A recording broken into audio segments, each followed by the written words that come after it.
They say a chain is only as strong as its weakest link. But what happens when the strongest link in that chain collapses? What happens when the pride of Canada finds its way underwater? Tonight, we jump on the pride of Canada. Welcome aboard the SS Emperor as we sail through dangerous tides.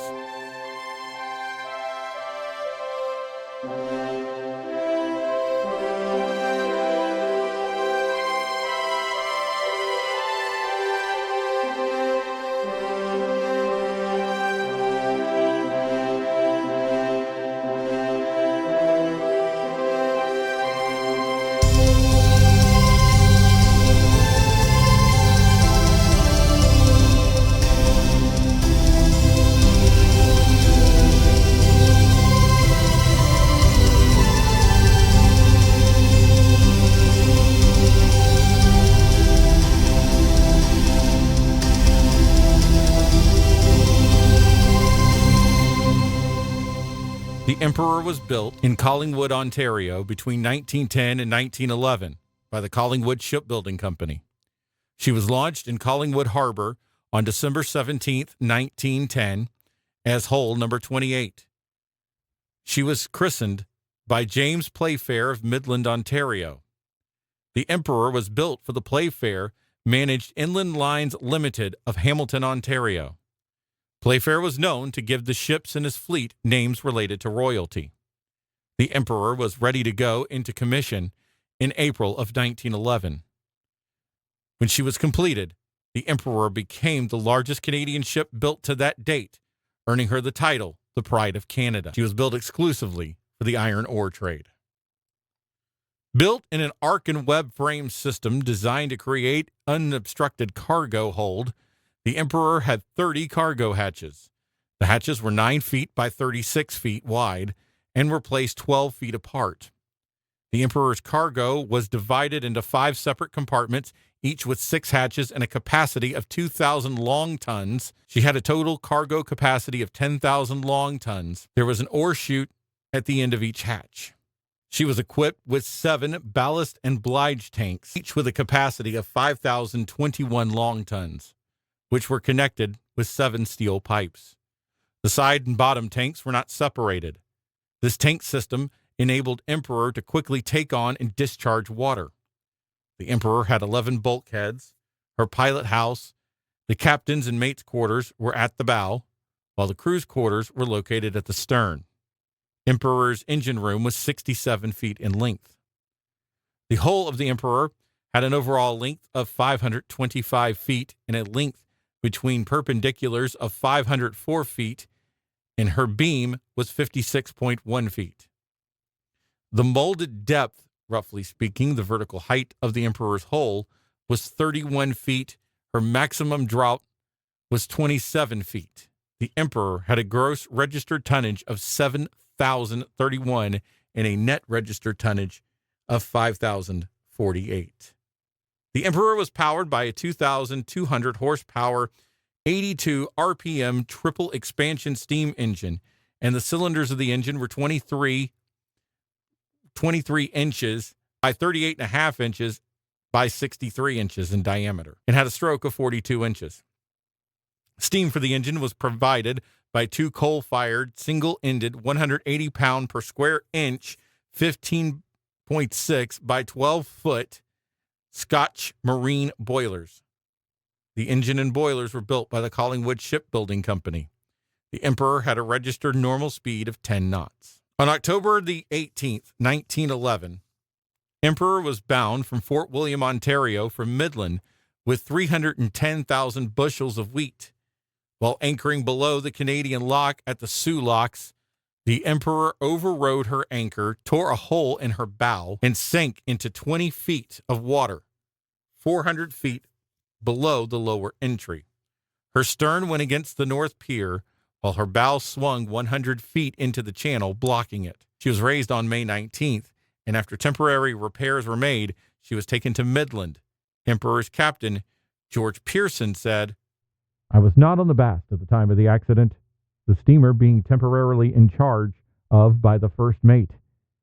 It is usual for a steamer leaving the lock to give a sharp blast, indicating to the canal crew that it is all in readiness for the flood. In this case, the flood was forced. As soon as the gates were opened, the force of water parted the lines of the steamer, causing her to override the anchor, with the result which was hit by the steamer and tore a hole in her bottom.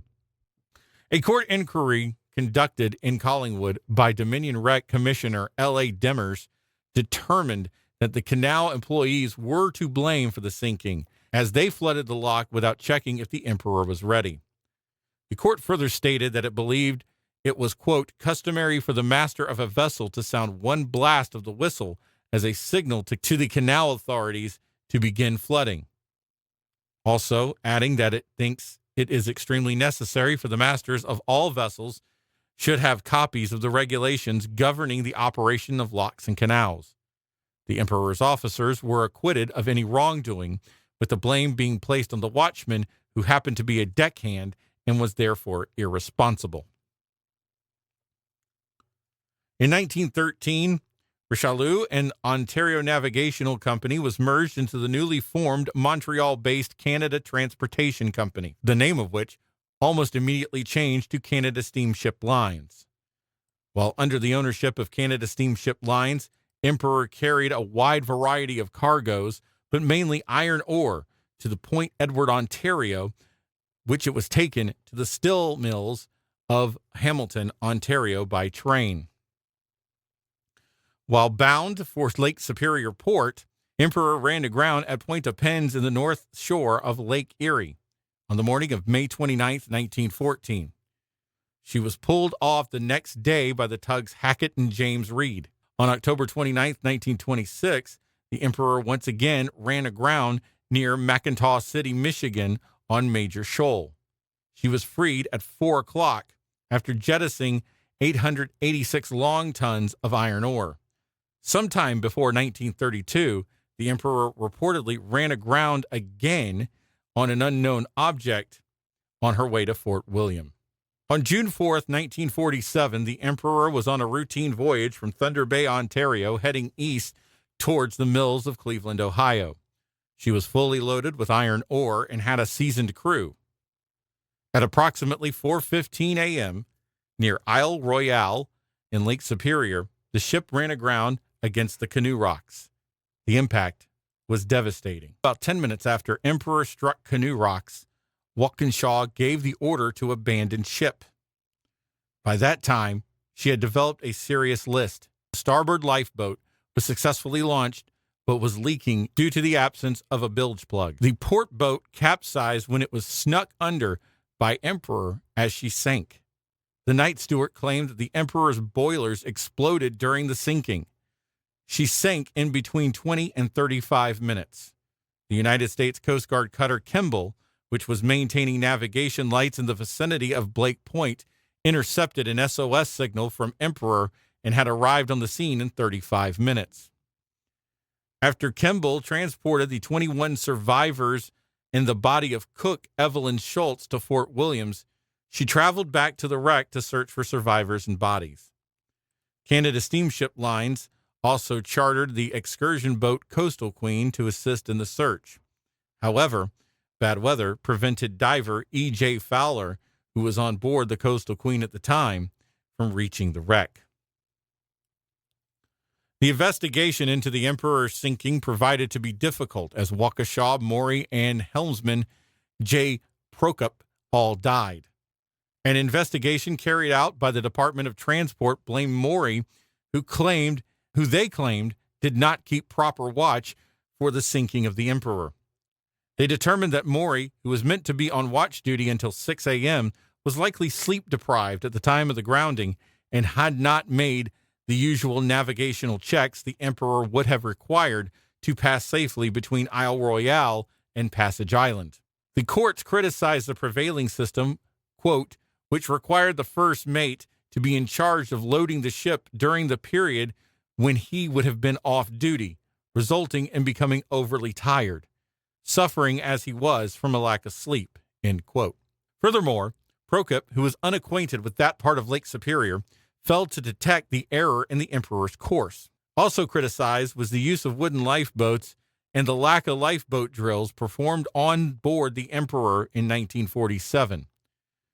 The Board of Investigation fully exonerated Captain Waukesha, stating that under the circumstances, he did everything possible promptly and efficiently.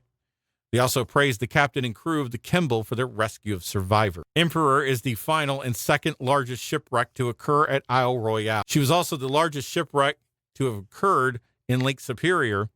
She was also the largest shipwreck to have occurred on Lake Superior, Chester A. Congdon, in 1980, and the deadliest since the sinking of the Canalier Kamloops in 1927, both lost at Isle Royale. In 1948, Canada Steamship Lines replaced Emperor with the freighter Burlington. The Emperor's wreck was listed on the National Register of Historic Places on June 12, 1984. Between 1980 and 1985, Emperor was the second most popular shipwreck on the Isle Royale National Park, behind the excursion steamer America. However, as of 2009, she is Isle Royale's most frequently visited shipwreck, accounting for 350 of the 1,062 dives made to the wrecks in the park that year.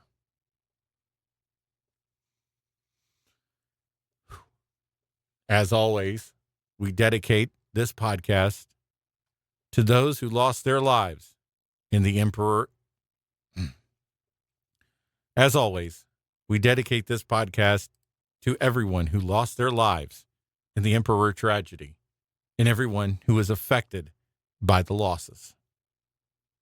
We hope you enjoyed this episode of Dangerous Tides. And if you like what you hear tonight, please like and subscribe to our podcast. And may the fair winds guide you through dangerous tides.